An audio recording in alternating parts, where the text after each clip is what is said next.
નમસ્કાર નડિયાદ, હું ગૌતમસિંહ સુદાન આપની સમક્ષ ફરીથી હાજર.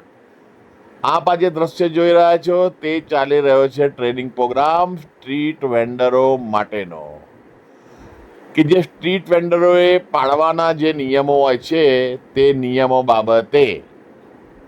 આ નિયમોમાં મુખ્યત્વે તમને ટૂંકમાં જણાવી દઉં કે આમાં હાઇજીન બાબતે ધ્યાન રાખવાનું, ચોખ્ખાઈ રાખવાની, એપ્રન પહેરવાનું, બરોબર, માથે પેલી કેપ પહેરવાની, પછી દરેકે દરેક જે લારી હોય છે, ખાણીપીણીની જગ્યા હોય છે, તેનું પેસ્ટ કંટ્રોલ સર્વિસ કરાવવાનું જે સર્ટિફિકેટ આવે છે એ તમારી જોડે હોવું જોઈએ. ફર્સ્ટ એડ બોક્સ હોવું જોઈએ. પછી બીજી અન્ય જે ગેસનો બાટલો વાપરતા હોય તો કોમર્શિયલ બાટલો હોવો જોઈએ, લાલ બાટલો ના ચાલે. પછી બરફ જે વાપરો છો તે બરફ એકદમ ચોખ્ખા પાણીનો બનેલો હોવો જોઈએ. જે પાણીની બોટલ હોય છે, જગ હોય છે મોટો 20 લીટરવાળો પાણી પીવા માટે ગ્રાહકને, તે જગ ચોખ્ખો હોવો જોઈએ, રોજે રોજ ધોવાતો હોવો જોઈએ.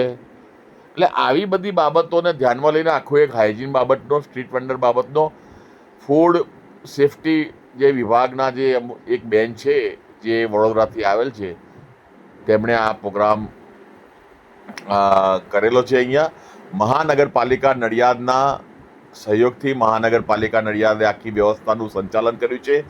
આવનાર તમામે તમામ સ્ટ્રીટ વેન્ડરોનું પહેલાં તો રજીસ્ટ્રેશન કર્યું છે, પછી તેમને સૌને ચા નાસ્તાનું આયોજન છે. પછી આ કાર્યક્રમ પછી ભોજન ની વ્યવસ્થા કરેલી છે, અને એ ભોજનની વ્યવસ્થા પછી બધાને છૂટા પડવાનું છે.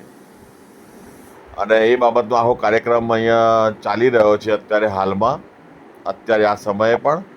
અને ખૂબ જ સારી વ્યવસ્થા ઊભી કરેલી છે. ને આમાં હર્ષરાજ સિંહ નામના NULMના એક અધિકારી શ્રી છે, તેમણે તેમજ NULMની જે બહેનો છે તે બહેનોએ સારું એવું મહેનત કરી અને બધાને સ્ટ્રીટ વેન્ડરોને જાળવી રાખ્યા અને એમને યોગ્ય જગ્યાએ સ્થાન આપી અને આ કાર્યક્રમને સફળ બનાવવામાં ખૂબ જ એવી મહેનત કરી છે. તો તેમની બધાની મહેનતને બિરદાવવામાં આવે છે. હા, એટલું જોવામાં આવ્યું કે મહાનગરપાલિકાના કોઈ અન્ય અધિકારીઓ અહીંયા દેખાયા છે નહીં, પણ વાંધો નહીં, આનાથી પણ સારું પેલા જે મેડમ છે એમણે સારું એવી જાણકારી આપી છે.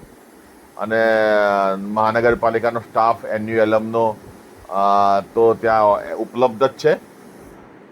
બસ માત્ર એટલું જ એક ફરિયાદ છે, એક બે પ્રશ્ન કર્યો એક લારીવાળાને હું જ્યારે બહાર નીકળ્યો ત્યારે, કે ભાઈ એમણે જ મને કહ્યું, મને કે તમે આ બધી બાબતનું આ પ્રોગ્રામ આ લોકોએ કર્યો છે ખરો, ભાઈ તમે અહીંયા પત્રકાર તરીકે આવીને અહીં વિડીયો બનાવ્યો છે બરોબર છે, પરંતુ અહીં ઊભા રહેવા તો અમને અહીંયા ઊભા તો રહેવા દેવામાં આવતા નથી નડિયાદના મહાનગરપાલિકાના રોડ ઉપર, ફૂટપાથ ઉપર. એનો આ પ્રોગ્રામનો ફાયદો શું? બસ માત્ર આ પ્રશ્ન એમણે કરેલો છે. બસ એક આ જ ફીડબેક આવેલો છે કે અમને ઊભા રહેવા દેવામાં તો આવતા નથી, તો આનો મતલબ શું આ કાર્યક્રમનો? આવું આ જાણવા મળેલું છે એક આ સ્ટ્રીટ વેન્ડર પાસેથી. સ્ટ્રીટ વેન્ડરે જ આ બાબત કહી છે. જય હિન્દ, જય ભારત.